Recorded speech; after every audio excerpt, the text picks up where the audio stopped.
et bienvenue dans le 5e épisode de La Forge. Aujourd'hui, on a un invité tout particulier puisque c'est le plus jeune invité de La Forge, mais c'est aussi le plus expérimenté puisqu'il compte plus de 40 expériences d'après son LinkedIn. Maxime Paradis, 26 ans. Bonjour Maxime. Bonjour, merci de me recevoir, heureux d'être ici. Ça fait très plaisir de t'avoir. Tu es une personnalité un petit peu de l'écosystème startup en France et plus particulièrement à Paris.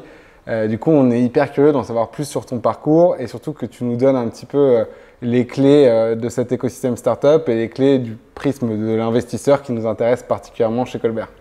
Avec grand plaisir. Donc, moi, c'est Maxime Paradis, j'ai 28 ans, je suis entrepreneur et business angel basé à Paris. J'ai monté effectivement ma première boîte à l'âge de 15 ans.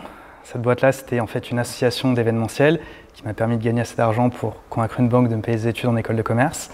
Et une deuxième en école de commerce à 20 ans, qui était cette fois une startup tech, qui a bien marché pendant un temps, qui s'est effondrée vers la fin, mais qui m'a permis d'avoir des apprentissages et un petit peu d'argent que j'ai réinjecté immédiatement pour aider des jeunes entrepreneurs comme je l'étais, c'est-à-dire des founders à impact qui lancent des startups en France.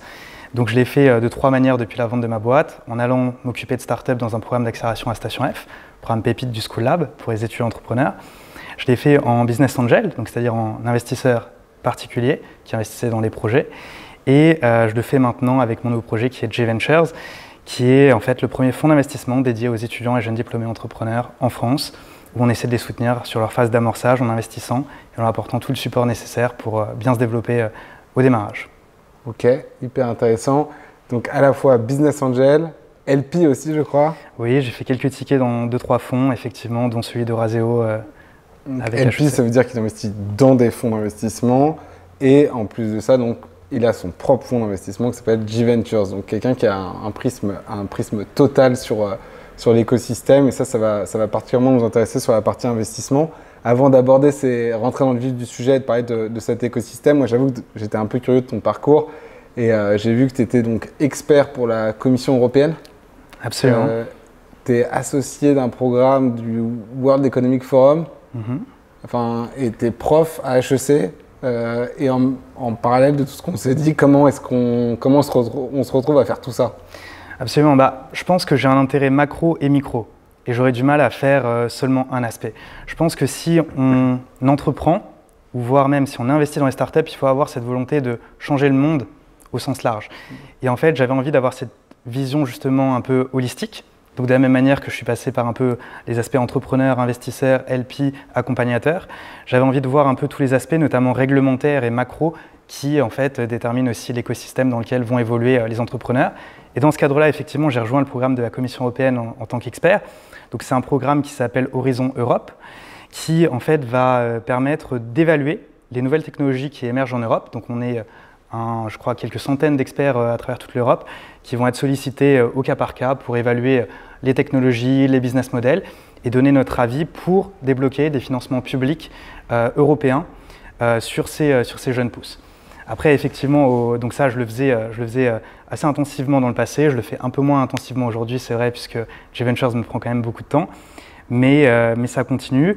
Pareil avec le World Economic Forum. Du coup, en fait, j'ai intégré une division qui s'appelle Global Shapers, qui en fait est une association créée il y a plus de 10 ans par le World Economic Forum directement, qui se veut l'agrégateur des initiatives jeunes, on va dire, au niveau local.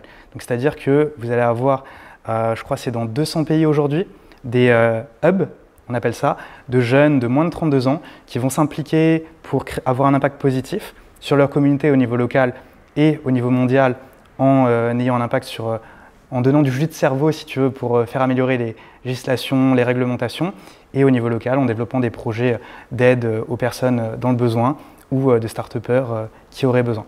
Ça, j'ai l'impression que c'est un peu ton dénominateur commun à toutes tes expériences, cette volonté de transmettre, d'accompagner ces écosystèmes jeunes, l'association Genius aussi que tu as créée. Je n'ai pas créé Genius, mais je m'en suis occupé un petit temps, du coup, en tant que vice-président et en tant que membre depuis, c'était 2016 quand je suis rentré.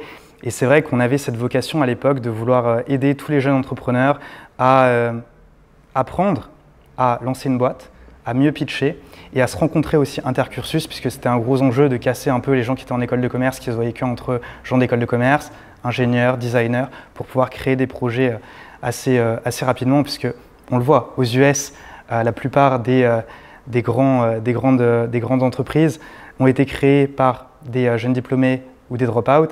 Et en France, ce n'est pas du tout le cas. Donc on essaie en fait d'amener ce mindset, de les faire se rencontrer très tôt et de pouvoir lancer des projets potentiellement ensemble si le cœur leur en dit. Très cool, un peu un entrepreneur first avant entrepreneur first, quoi. Un petit peu. Du coup, juste avant d'attaquer la partie investissement, le Maxime entrepreneur m'intéresse quand même. Donc j'ai compris, la première c'était une boîte d'événementiel à 15 ans et la deuxième c'était une startup tech dans le domaine des RH où en fait on essayait d'utiliser l'intelligence artificielle pour aider les jeunes avec des parcours atypiques à trouver des emplois. Donc au départ c'était pas du tout ça, on a pivoté pas mal de fois, mais in fine on a réussi à aider plus de 1000 jeunes sur tout le territoire à trouver des emplois, donc c'est une très grande fierté. Même si ça ne s'est pas fini en billion dollar compagnie, je suis très heureux d'avoir pu contribuer à mon échelle là-dessus. Ça a quand même conduit à un exit, non? Oui, un petit exit exactement, mais ce n'est pas non plus extraordinaire. Donc on est toujours dans le grind. Ok, ça marche. Et du coup, tu te passionnes pour les startups, on l'a bien compris, et aussi pour l'investissement. À quel moment tu te dis j'ai envie de passer de entrepreneur au sens besogneux du terme à entrepreneur investisseur? Ouais, complètement. En fait, j'étais très frustré quand j'étais entrepreneur parce qu'en fait, le fait que je lançais ma première boîte à l'âge de 15 ans, qui était une association du coup, ça a été plus par nécessité que par envie. En fait, la vie a fait que j'ai dû m'émanciper assez jeune et il fallait que je gagne ma vie assez vite. Et en fait, quand je suis arrivé à Paris, j'avais tout de suite cette impression de plafond de verre de ok, je ne sais pas comment il faut parler aux investisseurs, je ne sais pas comment il faut les contacter. Je ne sais pas comment il faut agir. Et en fait, il y a tout un set de soft skills que beaucoup de gens acquièrent très jeunes, très tôt, quand ils ont des parents, un milieu social qui est adapté. Et c'est vrai que moi, je me suis pris cette claque très vite. Donc, j'ai très vite eu besoin de m'adapter et de comprendre l'écosystème. Et en fait, je pense qu'encore aujourd'hui, pas qu'il y ait un système de caste encore en France, mais je pense qu'aujourd'hui, il y a un besoin effectivement de pouvoir éduquer sur ces sujets-là, et je pense que des podcasts comme votre initiative sont vraiment géniaux pour ça, et éduquer sur les sujets et permettre d'ouvrir les portes avec des intros, du réseau, et c'est pour ça qu'effectivement, tu disais que je suis assez connecté dans l'écosystème, et en fait, c'est ça que j'essaie d'offrir aussi aux jeunes entrepreneurs, c'est des introductions. Là encore, ce matin, j'avais une jeune fille qui fait en fait pour les animaux de compagnie, des puces. Vous savez que c'est obligé de pucer ces animaux de compagnie en fait chaque année, et elle en fait, elle vient de La Réunion. Et du coup, elle n'avait aucune connexion à Paris, aucun savoir-faire pour les investisseurs, et aucun investisseur lui répondait. Et là, du coup, quand je l'ai rencontrée, ce matin, je lui ai fait 2-3 intros avec des entrepreneurs dans son secteur, avec des investisseurs qui pourraient l'aider, et là, ils lui répondent. Et en fait, je pense que c'est essentiel d'avoir des gens qui ouvrent les portes, pas forcément des mentors, mais des gens en tout cas qui puissent éduquer et ouvrir les portes. Donc c'est ça qui m'a poussé en fait à vouloir passer de ce côté accompagnateur et coach. C'était cette frustration de « ok, j'ai l'impression d'avoir eu beaucoup de difficultés alors que ça aurait pu être plus simple si on avait été mieux accompagné. Et c'est ce que le besoin que toi tu avais à la base, quoi. Parce que toi, originellement, tu viens d'où? Elle vient d'où cette difficulté Ouais, complètement. Écoute, moi en gros, je suis né dans une petite ville dans le centre de la France, comme à peu près la majorité en fait des Français si on y réfléchit. Mais c'est vrai que en fait, j'avais d'excellentes notes au bac, mais très mauvaise en contrôle continu parce que la vie faisait que j'avais pas forcément beaucoup le temps du coup d'aller au lycée. Et en fait, je trouve que je trouve que l'école a un énorme problème et en fait rate les meilleurs et les moins bons. Et que l'école est un bon système pour seulement une petite partie au milieu et que du coup, si tu es excellent, tu seras raté par le système public, en tout cas, si tu n'es pas dans le privé. Et si tu es à la ramasse ou un peu en retard, pareil, on va te laisser tomber. Et j'avais ce sentiment en fait, de vivre des deux côtés, de voir les gens autour de moi, pareil, vivre cette souffrance dans une classe publique à 60 élèves, avec au quotidien des profs en dépression constante parce que c'est ingérable, avec 60 élèves qui en fait ne suivent pas le cours, lancent des chaises. Et en fait, c'est malheureusement une grosse réalité dans la plupart des petites villes en France. Et je pense qu'en fait, c'est des codes qu'on n'a pas et c'est des accès qui nous sont fermés. Et je pense qu'au fur et à mesure que les gens réussissent, et je pense que l'entrepreneuriat est un des meilleurs ascenseurs sociaux justement, on va pouvoir un peu démocratiser tout ça et avoir des super projets d'entrepreneurs. Parce que je suis convaincu aussi que c'est des gens qui viennent aussi de milieux divers qui vont pouvoir changer les choses au niveau systémique. Je pense notamment au fait d'avoir plus de femmes entrepreneurs. Là aujourd'hui, encore, les investisseurs discriminent beaucoup les femmes dans les rounds d'investissement, sont beaucoup moins financés, les gens issus de la diversité. Et pareil pour les classes sociales. Et je pense que c'est un peu tous ces aspects sur lesquels on devrait travailler en diversifiant le côté investisseur, en essayant de prendre conscience de nos propres biais et de remédier à ça par des bons choix d'investissement, d'accompagnement. Et c'est ce qu'on essaie de faire avec J-Ventures, puisque J-Ventures, c'est un fonds d'investissement géré en partie par des étudiants et qu'on recrute en fait chaque année 100 étudiants partout en France pour nous aider à prendre des décisions, dont 50% de femmes, 25% issus de la diversité. Essayer de diversifier un peu tout ça. Très cool. On voit bien cette flamme qui t'anime, qui t'a conduit du coup à t'intéresser à cet écosystème startup. Du coup, on va y venir concrètement. Et en tout cas, c'est passionnant d'avoir ton prisme. Et je pense que c'est un trait qu'on retrouve chez beaucoup d'entrepreneurs, cette volonté de transmettre ou s'être confronté à des difficultés. Je te rejoins pas mal sur le système scolaire. C'était assez intéressant comme point de vue, la manière dont tu le présentes. Du coup, l'idée, c'est maintenant qu'on y est dans cet écosystème startup, comment ça se passe? Parce que c'est bien beau, le mot est sympa, les projets ont l'air cool, mais en vrai, est-ce que c'est un bon investissement? Si c'est un bon investissement, comment on y accède? Parce que tu parlais de barrières pour entreprendre, les barrières pour investir, elles ne sont pas moindres. Complètement, complètement. Et les lignes sont en train de bouger et c'est tant mieux. Aujourd'hui, l'investissement en startup est réservé pour certaines personnes qui matchent des critères. Donc en fait, si tu veux investir par exemple dans un fonds d'investissement en venture capital qui investit dans des startups, il faut matcher des critères d'investisseurs qui sont un certain niveau de fortune, un certain niveau d'érudition, c'est-à-dire d'avoir fait des opérations de private equity sur l'année. Et ça a éjecté beaucoup de personnes du sillage. Et là, on voit des initiatives se créer comme des clubs de business angel, comme des SPV, comme des plateformes aussi comme Tudigo, Crowdcube ou Eldorado. Et franchement, c'est tant mieux, même si j'ai toujours cette appréhension de me dire effectivement, la loi protégeait ces petits investisseurs de ne pas investir en start-up. Et je dis bien protéger, puisque en fait, il faut prendre conscience que l'investissement en start-up est extrêmement risqué et qu'il y a risque de perte totale en capital. 9 startups sur 10 cool, et il faut bien prendre conscience que si tu veux commencer à investir en startup, il faut investir l'argent que tu es prêt à perdre et le faire de façon relativement diversifiée sur des projets qui ont du sens pour toi et économiquement. Donc j'invite vraiment les gens à être conscients de ça quand ils veulent se lancer là-dedans. Moi, ma lecture sur le private equity au sens large, c'est qu'effectivement, souvent les gens, quand ils démarrent, paradoxalement, ils vont démarrer par ce qu'il y a de plus dangereux, c'est-à-dire de l'investissement en direct sur une seule opération. Et donc justement, l'idée, c'est, en tout cas nous avec Colbert, ce qu'on essaie de faire, c'est plutôt de dire, rentrer par des fonds, rentrer comme LP. Après, on a des facilitateurs pour permettre à de plus en plus de gens de rentrer comme LP, donc rentrer via des fonds et plutôt sur des stratégies moins risquées que les stratégies startup, même si effectivement on a des stratégies venture. Mais donc si on se concentre uniquement sur la partie venture, pour résumer juste, donc il y a la participation en direct, donc il faut avoir le deal entre guillemets sur son bureau. Il y a la stratégie en direct via des plateformes.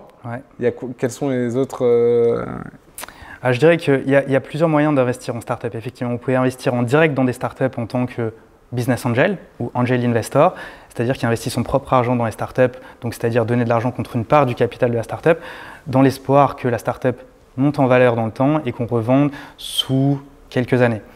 Le principal facteur temps dans les startups, c'est généralement 5 à 10 ans pour revendre les parts une fois qu'on les a achetées. Donc quand on rentre en direct dans une startup, on peut le faire soit en prenant de l'equity de cette manière assez simple, soit avec des dispositifs nouveaux, malgré tout encore en France, qui sont le BSAR, qui sont l'équivalent en fait du SAFE américain, créé par Y Combinator, qui permettent en fait des facilités d'investissement plus rapides, moins de paperasse, moins d'administratifs et qui sont parfois plus favorables pour les entrepreneurs et qui permettent à des investisseurs parfois justement d'accéder et de rentrer dans des deals plus hot. Et peut-être un point très important justement là-dessus, je pense qu'il y a une question d'accéder à ces deals. Donc vous pouvez investir en direct avec en equity, en BSAR, vous pouvez investir via des fonds qui vont investir dans plusieurs startups et à ce moment-là vous diversifiez votre risque, même si le ticket d'entrée dans un fonds peut être plus élevé. Et enfin, vous avez effectivement les plateformes, vous pouvez investir directement. Et pareil, sur ça, vous avez généralement une première analyse qui a été faite par les gens de la plateforme et la possibilité d'investir directement avec beaucoup moins de lourdeur au niveau administratif et légal, ce qui n'est pas négligeable. Mais c'est quoi ton avis sur ces plateformes? La question sous-titrée, c'est souvent on dit c'est les deals qui n'ont pas trouvé preneur sur le marché primaire, entre guillemets, qui se retrouvent sur les plateformes. Toi, c'est quoi ta lecture? Je pense que ça va évoluer. C'est vrai que ça a été le cas pendant de nombreuses années où les deals sur les plateformes, c'était vraiment pas les meilleurs. C'était ceux qui n'arrivaient pas à lever.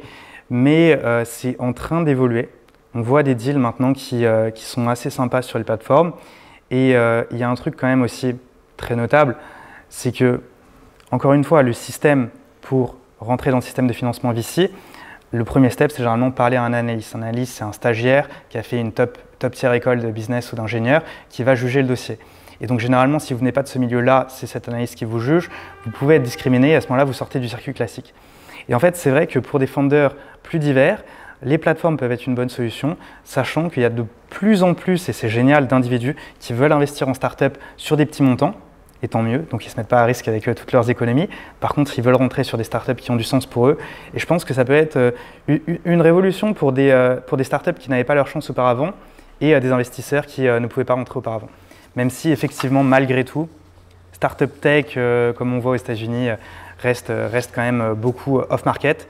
Et donc un peu chasse gardée des LP, des VC professionnels. Ouais, du coup, une fois donc toi tu parles de ces biais cognitifs que peuvent avoir les VC et donc l'intérêt d'avoir de la diversité, on voit aussi des startups qui elles-mêmes imposent ou s'imposent sur ces plateformes alors qu'elles n'ont pas besoin, qui vont prolonger des tours. Par exemple, on a un concurrent qui s'appelle Finari et qui a fait ça avec beaucoup de succès. Qu'est-ce que tu penses de ça? Est-ce que c'est les mêmes conditions? Est-ce que c'est des conditions différentes? Alors, c'est malheureux, mais tout le système, bon, je précise, aucun complot est derrière tout ça, mais tout le système financier est fait qu'en fait, les professionnels vont bénéficier de meilleurs deals que les non-professionnels. Et c'est le cas en fait sur toutes les échelles de la finance classique et même du VC. Et donc en fait, effectivement, les deals que vous avez sur les plateformes ou les deals que vous avez sur les plateformes boursières ne vont pas être les meilleurs que ce que vous pouvez avoir si vous passez via des professionnels. C'est sûr.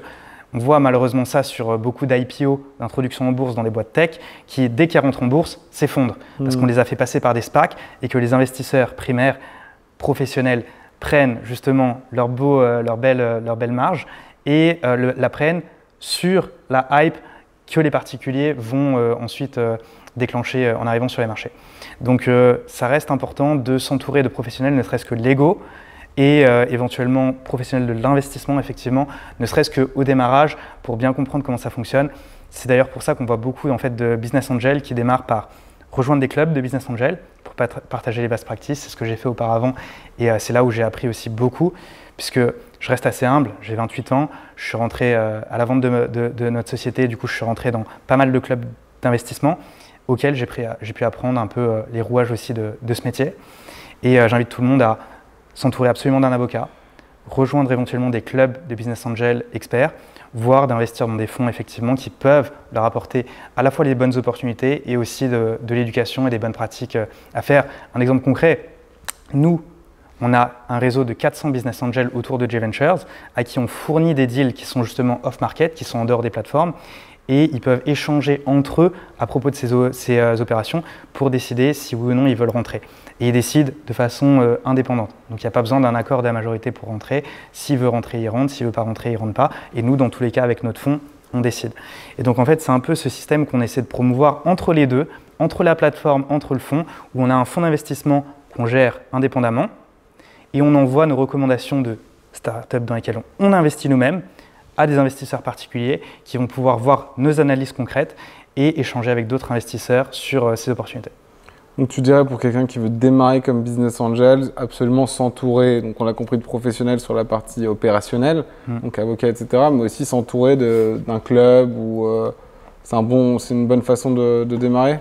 Ça peut être utile, effectivement. Parce que pour les startups, ces clubs de business angel, ils ne sont pas toujours très bien vus. Alors ça, pareil, c'est encore en train d'évoluer. Moi, pour avoir vu une term sheet il n'y a pas si longtemps, c'est pas toujours le plus attractif. Oui. Et c'est pour ça aussi, c'est mon rôle auprès des entrepreneurs que aussi de leur expliquer quel club fait des bons deals. Encore une fois, très important, les term sheets. Tout investisseur, tout entrepreneur doit comprendre les term sheets. S'il y a un livre absolument à lire, c'est Venture Deals. C'est vraiment où ça vous explique vraiment tous les détails d'une term sheet, toutes les clauses. Parce que la plupart du temps, ce sera en plus en anglais, les termes, voire même en anglais tout le contrat. Donc c'est ultra important de bien le comprendre pour ne pas se faire avoir. Il y a des clubs de business angel historiques qui ont duré dans le temps, qui sont complètement à la ramasse. Aujourd'hui, quand j'ai commencé à investir, que j'ai rejoint des clubs, c'est simple. J'arrive dans le club, on passe 1 heure à boire des petits whisky, à se raconter nos vies, etc. Une fois qu'on est un peu tipsy, ils font « Ok, faites rentrer les entrepreneurs ». Les entrepreneurs arrivent, les entrepreneurs ont payé parfois. Les entrepreneurs payent des milliers d'euros parfois pour venir pitcher devant des retraités execs du CAC 40 qui sont un peu éméchés. Et donc les entrepreneurs rentrent et là, florilège de questions qui n'a aucun rapport avec la startup ou le business model de la startup parce que les investisseurs de ce club sont par exemple déphasés totalement avec ces nouvelles pratiques. Ou pire, si jamais vous avez une femme entrepreneur, alors là, n'imaginez même pas, ce sera encore pire. Mais quoi qu'il en soit, ces vieux clubs sont en train de réaliser qu'ils sont outdated et ils sont en train d'être remplacés progressivement par des clubs plus modernes, plus proches des entrepreneurs. Et effectivement, ça reste une jungle. Quand on est entrepreneur, il faut savoir évaluer et s'orienter vers les bons acteurs. Et c'est pour ça que c'est extrêmement important, et je le répète jamais assez, je le répète encore aujourd'hui, qu'un start-upper, avant de choisir son accompagnateur ou son investisseur, il faut qu'elle parle avec une start-up qui est passée par cette personne et qu'elle échange avec la start-up et qu'elle voit est-ce que ça s'est bien passé pour toi. Et en fait, c'est le seul moyen de vraiment savoir si la personne est viable pour ce projet. Ok, donc très cool. Donc en tant qu'investisseur, toi, ta reco pour sourcer des deals, c'est rejoindre un club dans un premier temps. Et ensuite, comment est-ce qu'on devient Maxime Paradis? Comment est-ce qu'on source des deals en direct? Comment ça arrive sur notre dossier? Alors, je suis loin d'être le meilleur pour sourcer les deals, mais si je pouvais donner peut-être… Comment est-ce qu'on devient Kima? Je crois que tu les connais bien aussi. Kima impressionnant. Kima investit dans 2 startups par semaine, 150 000 euros par startup. Et effectivement, ils arrivent à agréger parmi les meilleurs deals, si ce n'est presque l'intégralité du deal flow français. Et moi, je donnerais peut-être 3 méthodologies. Peut-être deux méthodologies outbound et une méthodologie inbound. Ce que j'entends par inbound, c'est par exemple se faire connaître et se rendre accessible. Je pense que c'est extrêmement important. Et ça, je pense que ça démarre déjà par avoir un profil LinkedIn dans lequel on met qu'on est Angel Investor ou Business Angel. Et là, je pense que les Angel Investors qui démarrent, dès que vous mettez ça sur votre LinkedIn, vous allez avoir déjà des decks qui vont tomber dans votre boîte de réception. Pas forcément les meilleurs, mais ça vous démarrera du bon pied.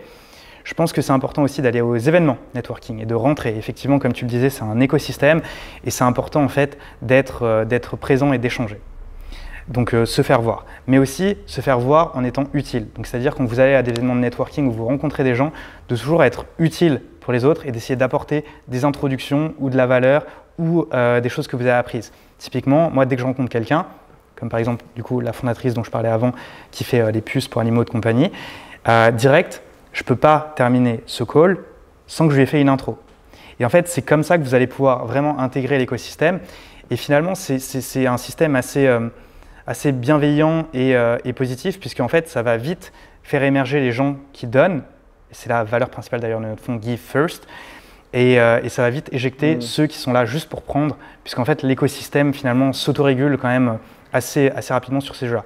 Donc, avoir un profil LinkedIn, aller aux événements, être utile aux autres, ça c'est pour la stratégie vraiment inbound. Pour la stratégie outbound, je pense que vous pouvez utiliser effectivement des sites aussi de recherche. Il y a par exemple utilisé par les pros, Crunchbase, PitchBook, Dealroom.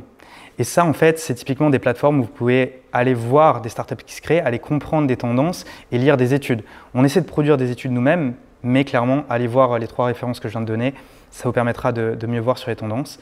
Et enfin, je termine, c'est faites vos premiers pas. Enfin, faut démarrer à investir. Au bout d'un moment, tu as assez appris et il faut démarrer, il faut rencontrer les entrepreneurs et commencer à investir. Trop cool, bah, c'est des conseils bien actionnables, ça fait plaisir. Je vais regarder moi-même certains que je ne connaissais pas, tu vois. Du coup, une fois qu'on s'est dit je suis prêt, mon profil LinkedIn est à jour, je suis visible, je reçois des deals, bon, je commence à me dire très bien, mais dans quoi je vais investir?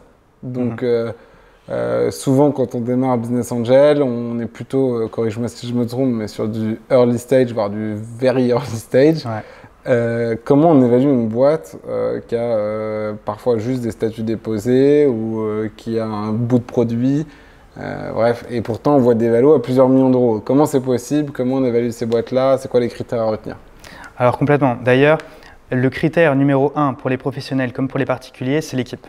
Et c'est vraiment ce que vous allez devoir regarder en premier, c'est est-ce que l'équipe est celle qui sera la bonne pour développer l'idée qu'ils ont eue. Parce que l'idée qu'ils ont eue va pouvoir être exécutée de différentes manières. Et justement, en tant que professionnel, nous, on voit énormément les mêmes idées revenir finalement. Et c'est là où on sait qu'il y a un momentum aussi sur le marché. Nous, on arrive à définir un momentum de marché parce qu'on voit beaucoup de startups qui se créent sur un sujet. En ce moment, la Generative AI, l'IA générative. Il y a quelques années, effectivement, la blockchain, etc. Et en fait, ça va nous permettre de aussi évaluer les fondateurs sur 3 choses, justement, pour savoir si c'est les bonnes personnes pour réaliser ces projets, sachant que l'idée n'est pas priorité. C'est les fondateurs qui peuvent l'exécuter. Ça va être leur capacité d'apprentissage. Est-ce que justement, ils sont allés chercher les ressources nécessaires pour comprendre parfaitement leur marché? Encore une fois, posez-leur des questions. La plupart des investisseurs maintenant se sectorisent, se verticalisent et donc justement ont des expertises. Et donc, posez des questions à l'entrepreneur sur son marché, voir s'il a bien compris son marché. Ensuite, voir si il a commencé à mettre en action des choses. Donc, c'est vraiment, cette fois, la capacité d'exécution. Donc, c'est OK, est-ce qu'il a commencé à parler à des potentiels clients? Est-ce qu'il a commencé à construire un prototype? Est-ce qu'il a une équipe complète et complémentaire qui permet justement la création de ce projet au démarrage? Parce que malheureusement, on a beaucoup, vu que nous, on investit sur des jeunes entrepreneurs, on a beaucoup de jeunes qui n'ont pas l'équipe complète. Et donc ça, c'est un énorme enjeu quand tu veux aller lever des fonds. Et en tant qu'investisseur, de choisir des projets avec une équipe complète, parce que si le premier chèque que tu mets dans une startup, il part pour aller à un mec en développement web, très grosse erreur. Une startup, il faut qu'elle soit lean, vraiment, et qu'elle puisse justement démarrer et donner toute son énergie au départ sans que ça parte dans des salaires mirobolants de développeurs au démarrage. Donc il faut avoir un développeur dans l'équipe core, donc capacité d'apprentissage, capacité d'exécution, et enfin la capacité à s'entourer. C'est extrêmement important. Je l'entends de 2 manières. La capacité à s'entourer de mentors, d'advisors, de gens spécialisés du secteur qui peuvent justement t'aider sur tes sujets, mais aussi la capacité à s'entourer et à agréger les énergies qui vont t'aider à construire le projet. Je ne connais pas un entrepreneur successful qui a réussi sans avoir cette capacité à agréger les bonnes personnes autour d'elle. Pour réussir, les startups, elles ont besoin de talents et de talents excellents. Et pour attirer ces talents excellents, il faut avoir cette capacité justement à attirer, à agréger ces personnes sur votre projet. Et je pense qu'encore plus aujourd'hui où l'argent est quand même assez disponible sur le marché, c'est ça qui va faire la différence, c'est la capacité à agréger les talents. Il y a eu beaucoup de layoffs dans les big tech, donc il y a beaucoup de talents à aller saisir, donc c'est le moment. Moi, je t'avoue qu'on va y penser pour nous aussi. Ça ne nous a pas échappé, mais hyper intéressant. Quand on parle de valo, on n'a parlé que d'humain. Et ça, je trouve ça assez unique en fait, parce que quand on parle start-up, finance, on a tendance à voir des tableaux, des chiffres. Au final, toi, tu nous dis, ça n'est qu'une question d'humain. Alors pas que, c'est effectivement le critère principal, mais il faut regarder aussi si la start-up évolue sur un marché assez gros et un marché en croissance. Encore une fois, le modèle VC, le modèle investissement en start-up, il faut qu'une start-up réussisse assez pour compenser 9 start-up qui échouent. En moyenne, un fonds de VC, c'est 50% de startups qui échouent complètement, 40% de startups qui redonnent 1 pour 1, donc qui vont rendre l'argent qu'on leur a donné, et c'est 10% de startups, donc 1 sur 10, qui va avoir un potentiel de x10 de rendement. Et donc en fait, dans ce cas-là, c'est important justement de miser sur des startups qui sont sur un marché assez gros et sur un potentiel scalable, de scalabilité, c'est-à-dire qu'elles puissent vraiment croître en exponentiel dans un espace de moins de 10 ans, pour justement permettre d'atteindre cette rentabilité qui compensera les 9 pertes. Et c'est vraiment dans ce sens-là que c'est important de regarder sur quel marché ils sont. Généralement, on a tendance à dire dans le milieu qu'il faut un marché d'au minimum 500 millions et il faut que ce marché soit en croissance. Ça paraît logique. Si vous lancez sur les livres d'occasion, vaut mieux être un Amazon qu'un libraire.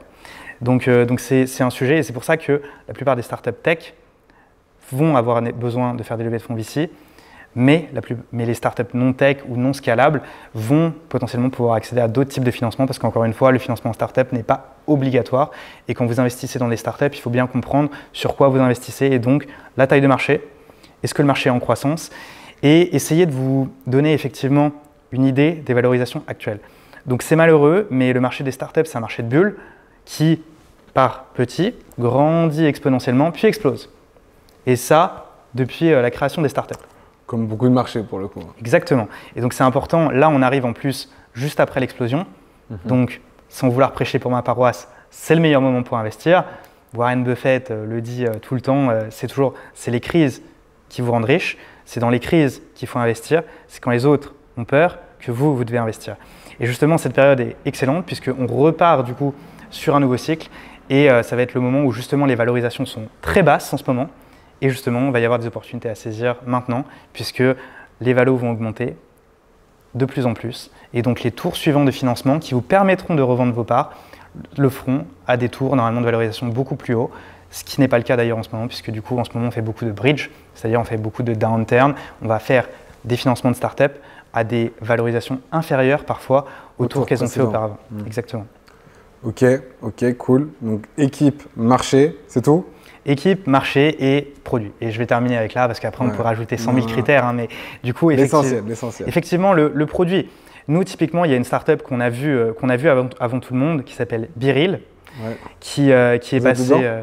on est rentré en indirect dans BeReal, et en fait, BeReal, quand on les a rencontrés, ils étaient à 1 million de valorisation. 3 ans plus tard, ils sont à 600 millions d'euros de valorisation.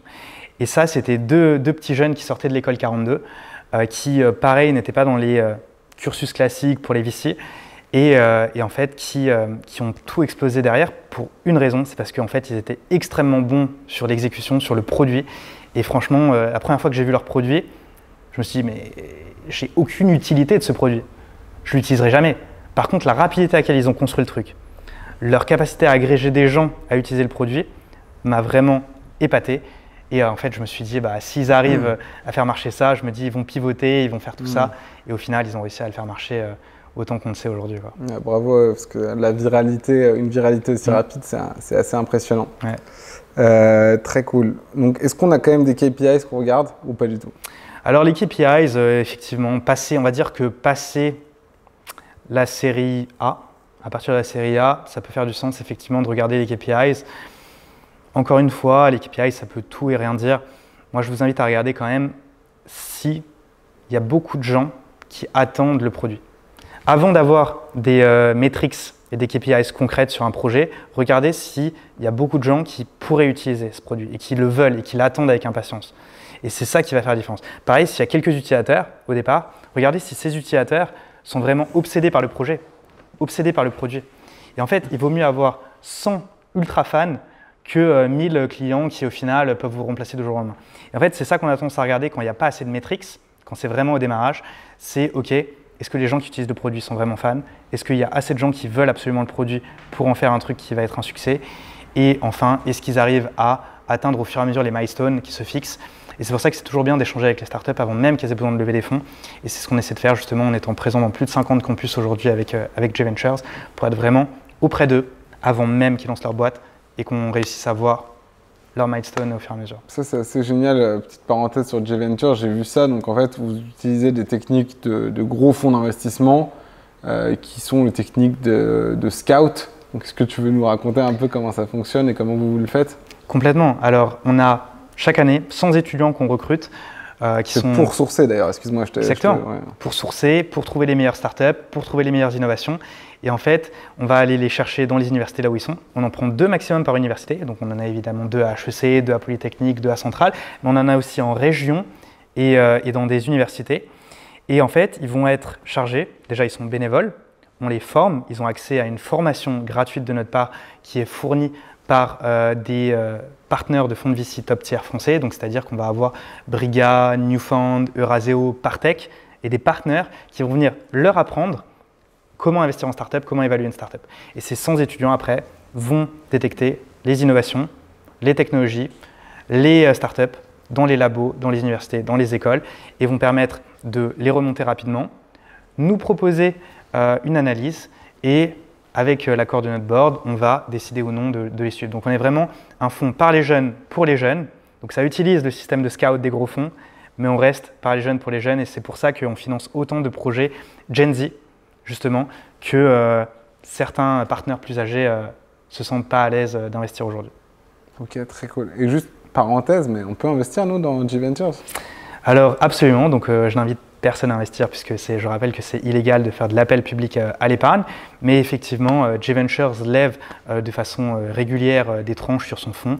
Donc j'invite les gens qui pourraient être intéressés d'en savoir plus, pas d'investir, mais d'en savoir plus, de nous contacter directement via le site web. Alors Maxime, maintenant, petit format sous-côté, sur-côté. Le concept est hyper simple. Tu dois nous dire si le terme que je te propose est sous-côté ou sur-côté et nous expliquer évidemment pourquoi. Premier, Sequoia. Sequoia Capital. Sequoia, un des plus gros fonds du monde, qui a fait parmi les plus grands succès technologiques qu'on connaît aujourd'hui. Franchement, je dirais encore sous-coté. Je dirais encore sous-coté parce qu'ils sont en train de créer des nouveaux programmes, notamment en Europe, avec Sequoia Arc depuis Londres, qui est en train vraiment de stimuler l'écosystème européen. Et je pense que ça fait du bien aussi d'avoir des perspectives américaines qui arrivent en Europe pour nous bouger un peu sur les aspects. Après, c'est pas adapté à toutes les startups. C'est pas forcément le meilleur deal à prendre, mais il faut le reconnaître, c'est aujourd'hui les meilleurs du monde. Et on est heureux de collaborer avec eux et d'envoyer certaines de nos startups d'ailleurs en co-investissement avec Sequoia. Génial. Maintenant, une question un peu personnelle. Station F. Ouais, Station F dans mon cœur. Franchement, je pense que Station F est sous-cotée. Ok. Je vais le dire pourquoi il y a beaucoup de gens qui disent que Station F, c'est juste de la com, c'est pas un programme, etc. Moi, au contraire, je pense que Station F, c'était vraiment déjà l'espoir dont la France avait besoin. Je pense qu'on avait besoin d'un lieu comme ça où les start-upers se mélangent, où les écoles se mélangent, où les investisseurs soient également présents et les accompagnateurs de start-up. Et en fait, rien que construire ce lieu où les énergies se mélangent, c'est essentiel.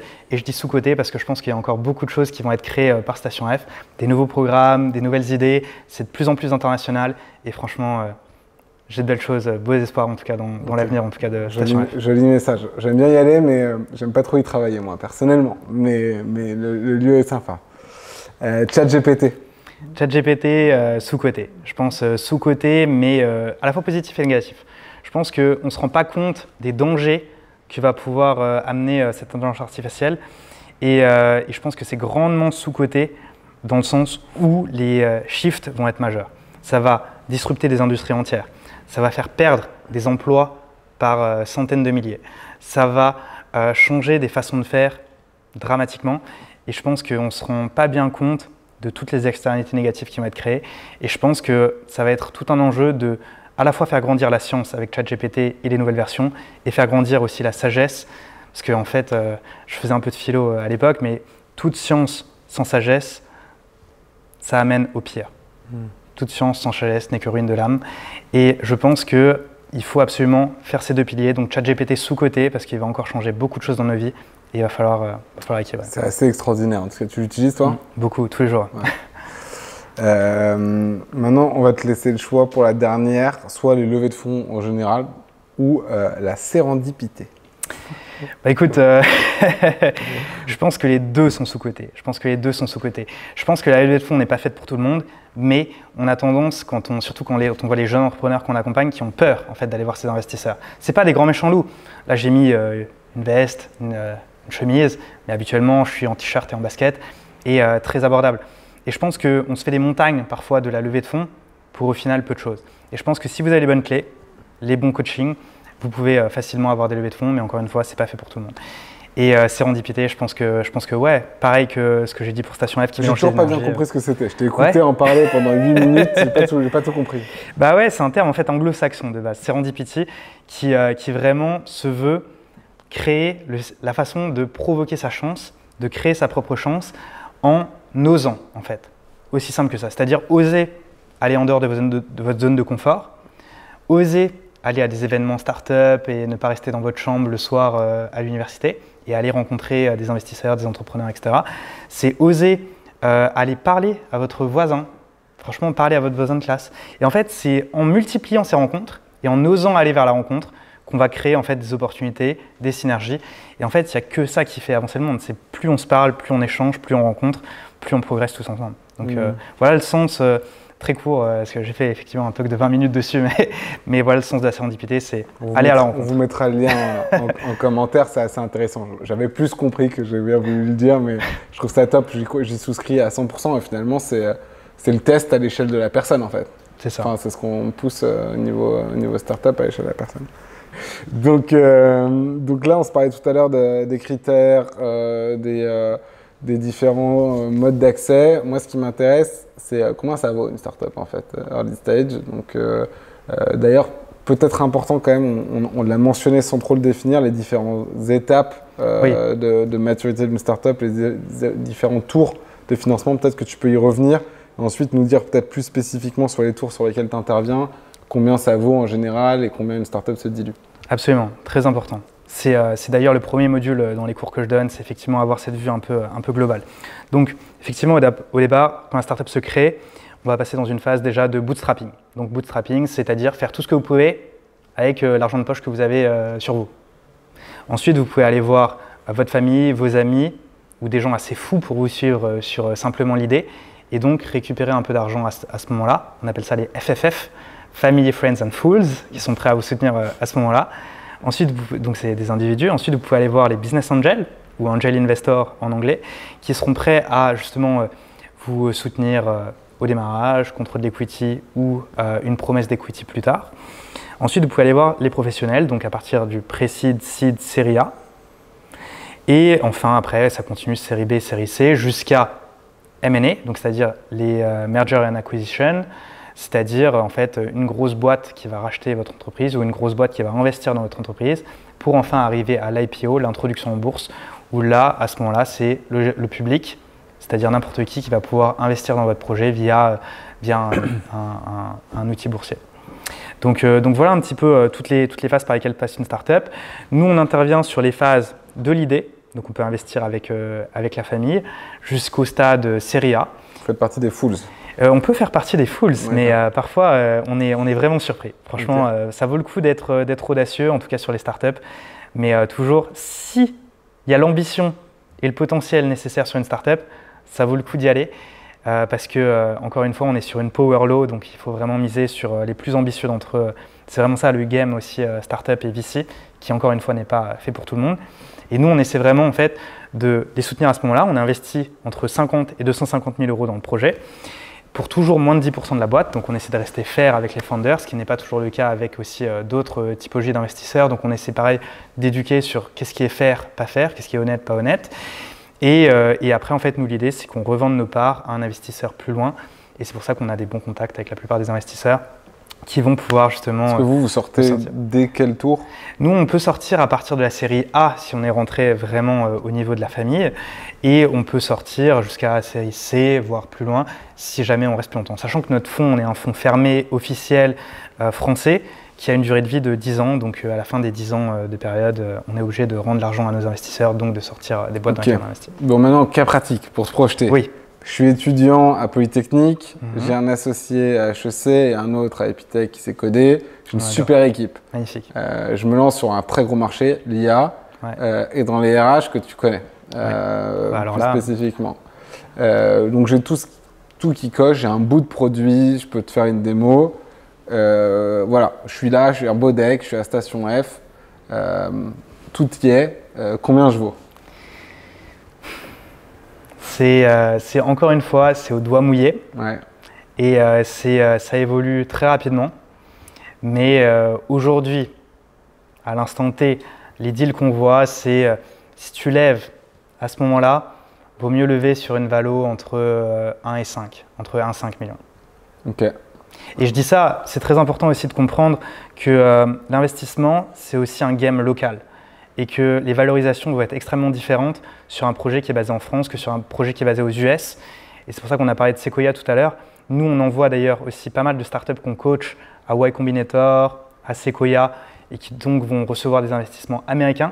Et à partir du moment où vous recevez des investissements américains, en fait, votre valorisation va automatiquement être beaucoup plus haute. Et en fait, avoir une valorisation beaucoup plus haute, ce n'est pas forcément un point positif pour l'entrepreneur, puisqu'en fait, ça va peut-être dissuader des investisseurs français et européens de rentrer dans le deal. Il y a beaucoup de VC européens qui ne peuvent plus rentrer dans les startups, qui ne peuvent plus soutenir les startups si un investisseur américain a mis une valorisation justement trop haute. Et ça, c'est extrêmement important de aussi comprendre que l'equity story se construit de façon pertinente sur le long terme et de prendre conscience que les valorisations, c'est un sujet important. Malgré tout. Et donc si je suis à New York, combien ça vaut? 10? Ça peut aller à 5 fois plus parfois. Ouais. Ok. Bon, il y a encore des écarts, même si le marché a bien rattrapé les US, mais hyper intéressant. Maintenant, on a parlé un petit peu tout à l'heure des investissements indirects. J'aimerais aussi qu'on en parle un peu concrètement. Et surtout que ça a eu pas mal la cote ces derniers temps, notamment avec une plateforme qui s'appelle Blast, assez originale parce que c'est à la fois de la sélection d'investissement, donc vous allez investir dans un projet en direct, en early stage, en BA, mais à la fois un petit peu du co-investissement puisque vous investissez aux côtés d'un entrepreneur, en l'occurrence essentiellement Anthony Bourbon et maintenant également Éric Larchevêque sur la verticale tech, je crois, plutôt. Qu'est-ce que tu penses de ces plateformes? Celle-ci est assez originale, mais qu'est-ce que tu penses de ces plateformes? Déjà, moi, je partage à 100% le message de méritocratie, effectivement, d'Anthony Bourbon, et je trouve ça essentiel de démocratiser l'investissement en start-up et les levées de fonds pour les entrepreneurs divers. Donc c'est déjà, je trouve ça extrêmement essentiel. Pour le format de Blast, moi, j'ai toujours des appréhensions, c'est très personnel, à payer un membership pour pouvoir investir dans des startups. J'ai pas envie, je suis pas Apple par exemple, j'ai pas envie de me sentir en fait pris dans un club et être dépendant aussi à 100% des dossiers qui me sont présentés. Donc c'est le deuxième aspect, moi à titre personnel je ne payerai pas pour rentrer dans un club. Et le troisième aspect, je pense qu'il faut avoir défini une stratégie d'investissement personnel avant de choisir dans quelle plateforme rentrer. Je pense qu'il y a trop peu de business angels qui aujourd'hui prennent le temps de réfléchir à une stratégie patrimoniale claire. Je pense que les startups, ça ne peut pas être le seul aspect d'investissement qu'on fait. Si tu fais de l'investissement, il faut diversifier sur les classes d'actifs, il faut diversifier sur les géographies. Et une fois que tu as défini quel risque tu es prêt à prendre et sur quelle classe d'actifs tu vas investir, à ce moment-là, tu peux inclure un membership ou des investissements via une plateforme. Mais il faut que ce soit extrêmement pertinent parce que j'en vois beaucoup qui se laissent entraîner par des hypes qui sont parfois très nocives et qui peuvent vous entraîner à faire des choix que vous regrettez après. Et je pense qu'il faut faire des choix conscients et toujours faire ces due diligence sur les projets dans lesquels vous investissez et sur les clubs dans lesquels vous rentrez. Je pense que c'est extrêmement important et ça, je le dis vraiment au sens large et je le répète jamais assez, c'est vraiment choisir aussi les personnes que vous suivez, les personnes dont vous suivez les conseils et les stratégies. Faites des due diligence, c'est-à-dire renseignez-vous bien sur la personne, la structure, où ils sont basés, comment ça fonctionne, comment moi je m'insère dans ce projet-là et pourquoi la personne et l'organisation agissent. Et Quels agréments ils ont Quels agréments ils ont? Exactement. Je pense que c'est très important de vérifier ça et après de faire vos choix avec votre profil de risque que vous choisissez. Ok. Et après, sur les plateformes plus classiques, on en a un peu parlé, donc j'entrevois ta réponse, mais Crowdcube, plutôt pas mal quand même, comme deal flow, parce qu'il est assez large, ou plus franchouillard, Tudigo. Qu'est-ce que tu en penses de tout ça? Écoute, je pense que c'est super pour les startups, pour les investisseurs, d'avoir accès à tout ça. Mais encore une fois, je pense qu'il y a encore beaucoup d'efforts à faire pour professionnaliser tout ça et pour avoir aussi plus d'éducation. Je pense que c'est important d'avoir l'accès et l'éducation en même temps. Comme pour ChatGPT, d'avoir la science et la sagesse, je pense que c'est important d'avoir l'éducation aussi qu'avec l'accès. Okay.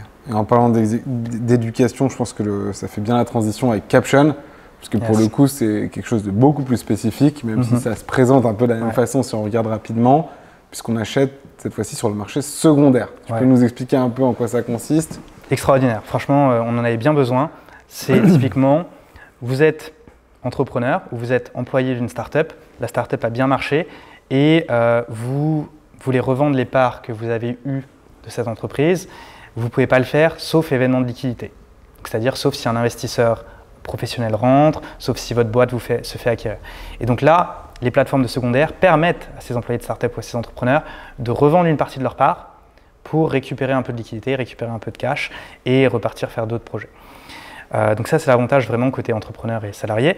Et côté investisseur, ça vous permet en fait d'avoir pareil plus de liquidité et de revendre vos parts plus tôt. Quand vous investissez dans un fonds d'investissement comme par exemple le nôtre, c'est 10 ans. Vous engagez sur 10 ans, vous ne voyez pas votre argent pendant 10 ans et après, on essaie de vous le rendre avec une plus-value. Et là, par contre, avec le secondaire, vous avez l'opportunité en fait de revendre vos parts plus vite, plus tôt.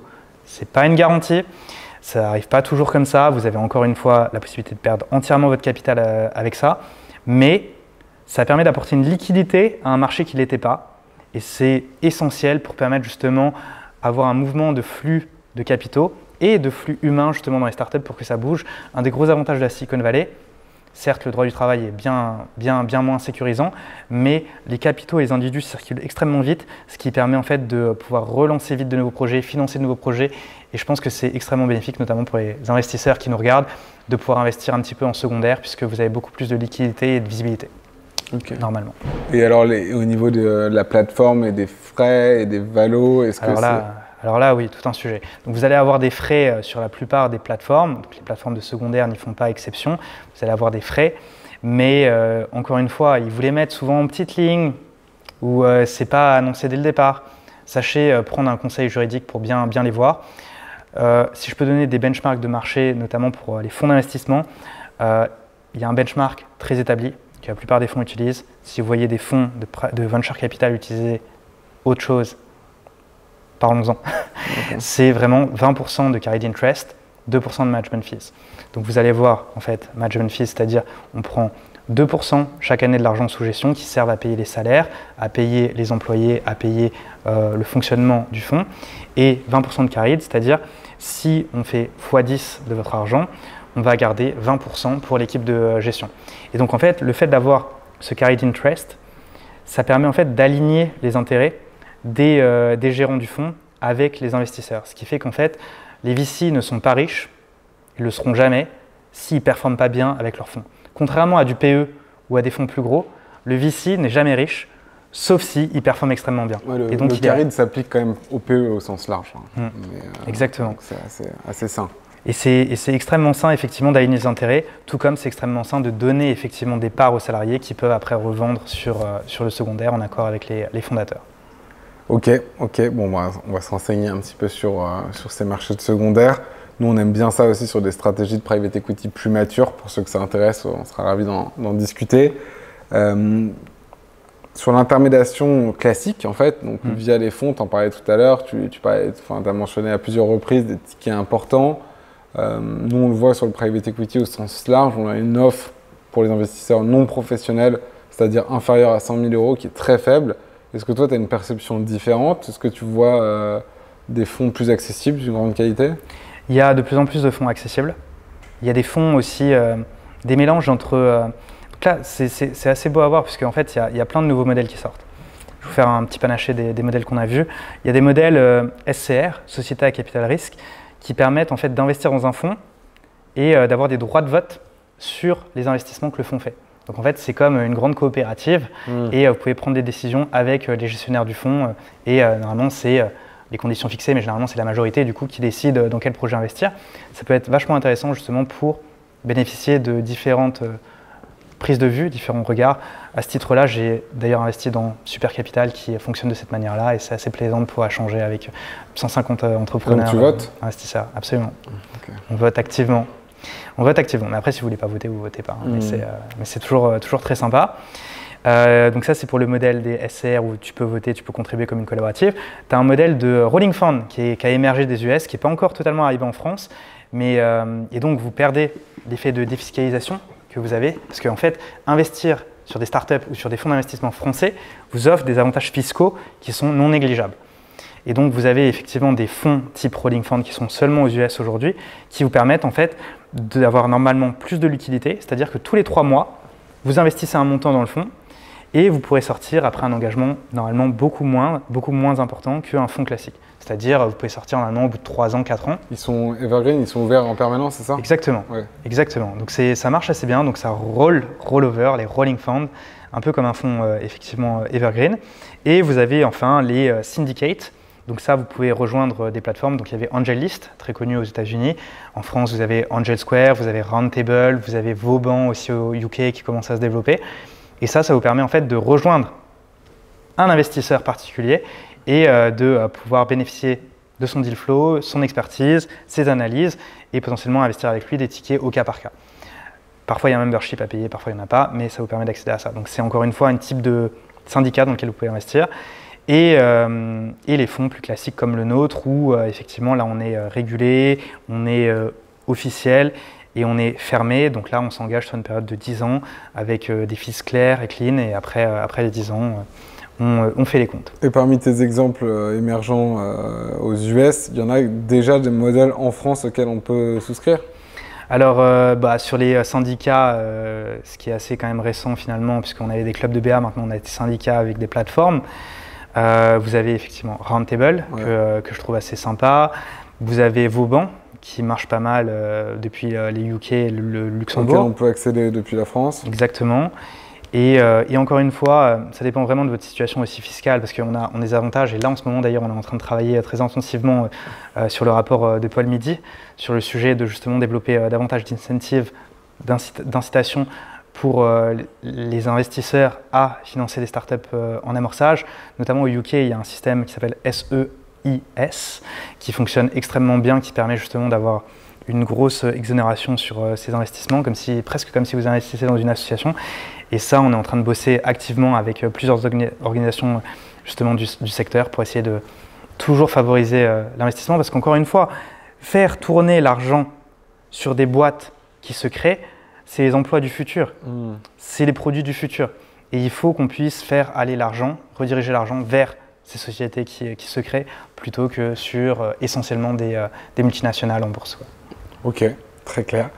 Bon, une fois qu'on a donc toutes ces méthodes, maintenant il est temps de se dire est-ce que c'est le bon moment, à quoi ressemble la conjoncture. Tu as laissé apparaître quelques pistes dans ton intervention depuis le départ.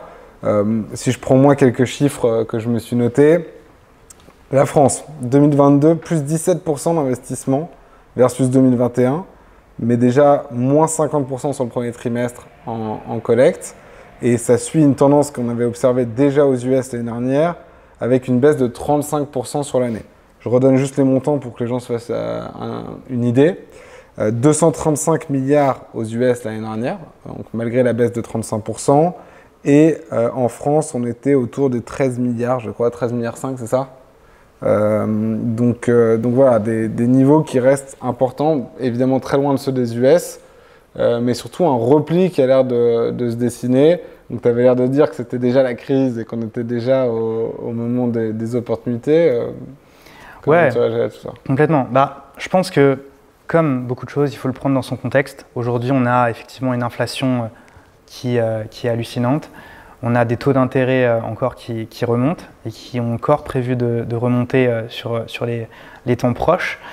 Et ça, en fait, ça a déclenché pas mal de mécanismes pour le faire très grossièrement, très schématiquement, justement pour illustrer, en fait, le fait que les taux d'intérêt soient remontés, que du coup les positions en bourse du coup s'effondrent, s'écroulent, et les investisseurs qui ont un portfolio équilibré, donc en investissant sur du côté et sur du non-côté, le côté a perdu en valeur, donc leur proportion d'argent qui était sur du non-côté est trop élevée, donc dépasse le pourcentage qu'ils avaient mis au départ. Et donc, pour se protéger et ne pas être trop exposés à la classe d'actifs non cotés, ils ont tendance à stopper leur investissement sur le non coté et favoriser l'investissement sur le côté. Et en fait, c'est ce qu'on voit à la fin de chaque bas de cycle. Et chaque bas de cycle annonce un nouveau début de cycle. Et donc, c'est pour ça que c'est une très bonne période pour investir effectivement en bourse maintenant.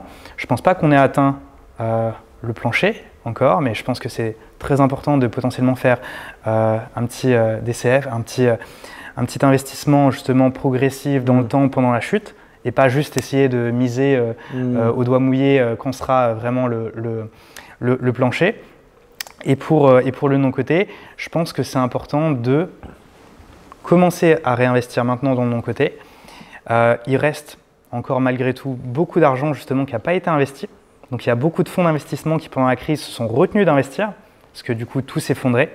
Et donc en fait il y a ce dry powder, comme ils appellent ça, cette poudre à canon, c'est-à-dire cet argent encore disponible qui a été utilisé en partie pour sauver des boîtes de l'extinction, mais qui reste encore à déployer et les fonds sont dans l'obligation de les déployer.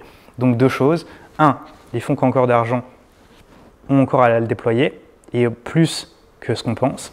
Et deux, c'est une extrêmement bonne période pour lancer un nouveau fonds et financer de nouvelles startups, puisque c'est dans ces périodes de crise, et on l'a vu en 2008, on l'a vu en 2000, que les meilleures startups en fait émergent, puisque c'est les fondateurs les plus résilients, c'est ceux qui arrivent justement à trouver les meilleurs financements, et qui derrière vont bénéficier de la remontée du cycle. Et vu que c'est une bulle, bah, en fait, là on est une petite bulle et elle va regrossir dans les prochains temps.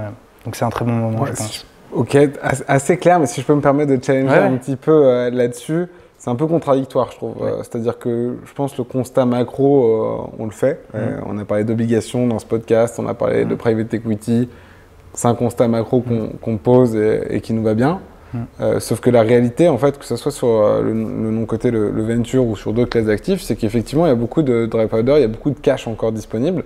Ce qui fait que les valos aujourd'hui, bah, elles sont finalement, elles se maintiennent. Je pense, ce que j'ai tendance à lire, j'ai vu notamment un post récent du fondateur de 20VC que tu dois bien connaître, qui dit qu'elles se maintiennent en particulier sur les tours que toi tu regardes, c'est-à-dire les tours de pré-seed seed où il y a encore vraiment beaucoup de capital. Donc comment tu vois cette dichotomie en fait? D'un côté un constat macro, ok, et une réalité micro pour le coup qui est un peu différente. Complètement. Bah, c'est simple en fait, il y a beaucoup d'argent qui a besoin d'être déployé, qui l'a pas été, et il y a beaucoup moins de deals.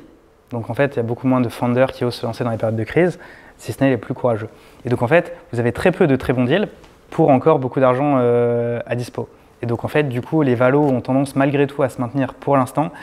Mais encore une fois, je pense que la mentalité investisseur est plutôt moutonnière et a tendance à suivre a posteriori. On l'a vu avec SVB, même système psychologique qui fait ses effets dans le sens où tout aurait pu bien aller. Mais à partir du moment où les gens commencent à paniquer, il ne faut pas que tu sois le dernier à paniquer. Si les gens paniquent, il faut que tu sois dans les premiers à paniquer. Mais en fait, si personne n'avait paniqué, tout serait bien passé. Et là, c'est un peu le même système où en fait, on a très peu de deals très intéressants, beaucoup d'argent à dispo, et donc en fait, ça augmente mathématiquement le prix des valos. Sauf que pour que ça assainisse, on a vu les startups growth stage, les valos drastiquement diminuer. On a vu les valos série A diminuer.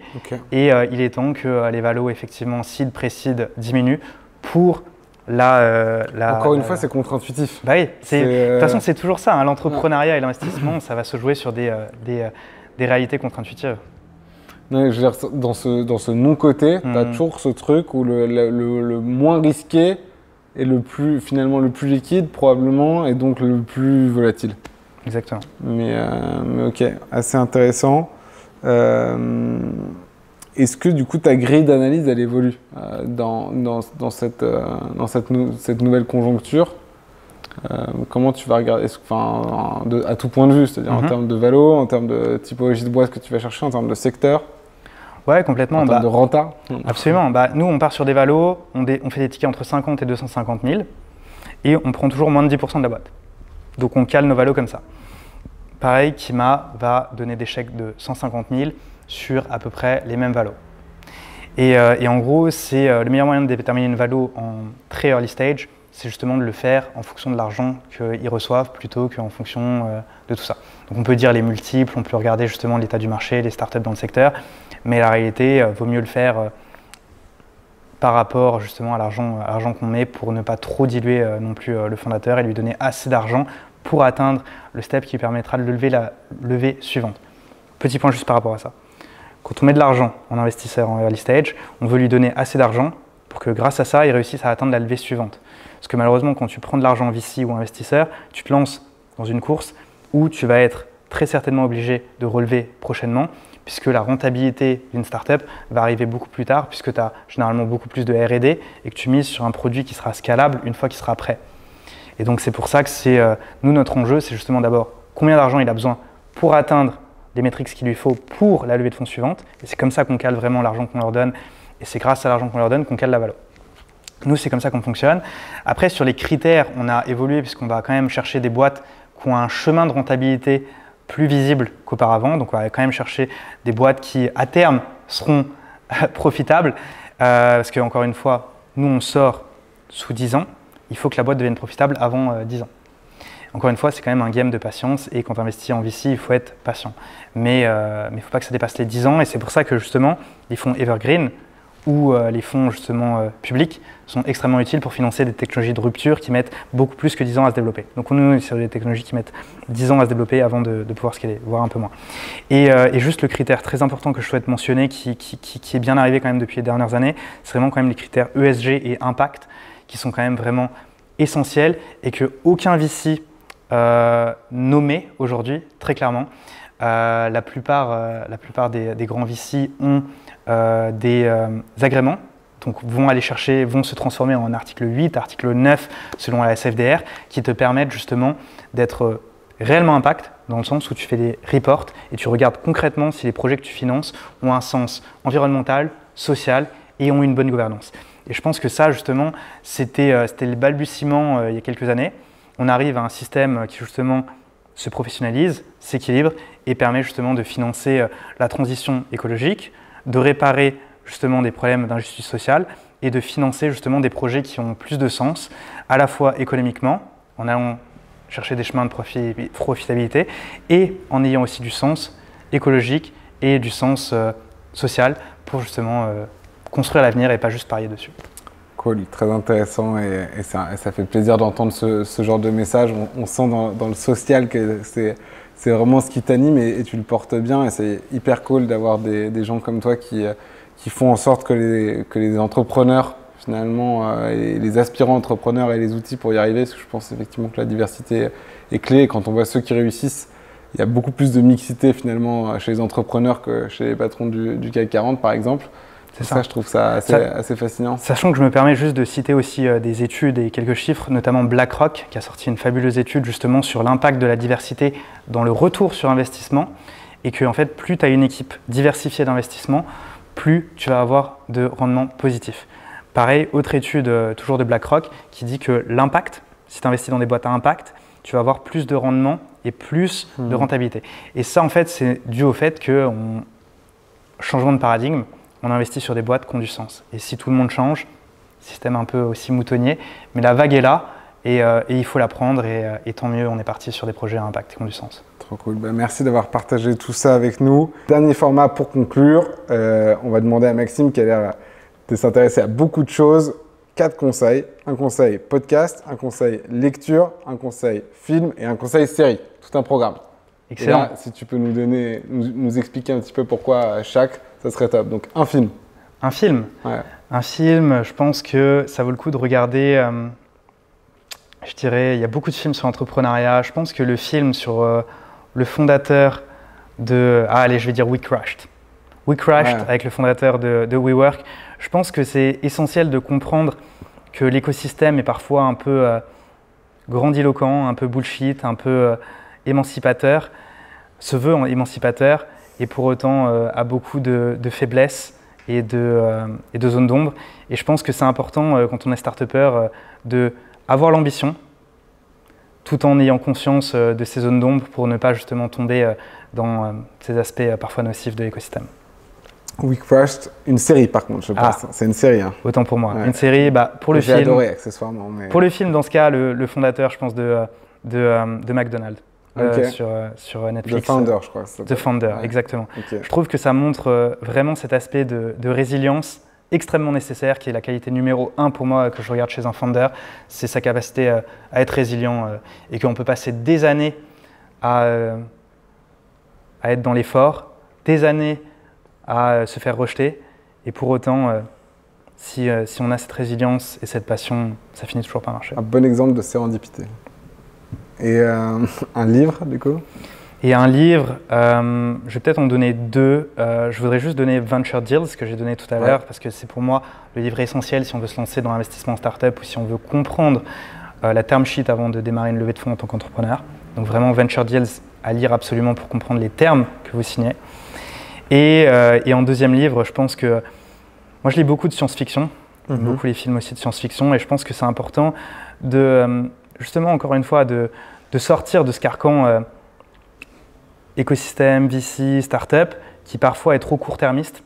Souvent aussi en finance, vous avez un podcast et une boîte dans la finance, c'est souvent trop court-termiste et je pense qu'on y gagne à justement à lire de la philo, à lire de la science-fiction pour justement essayer de voir qu'est-ce qu'on est en train de construire.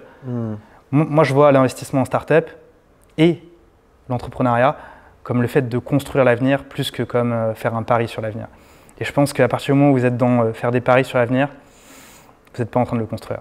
Donc je pense, disait Asimov. Ok.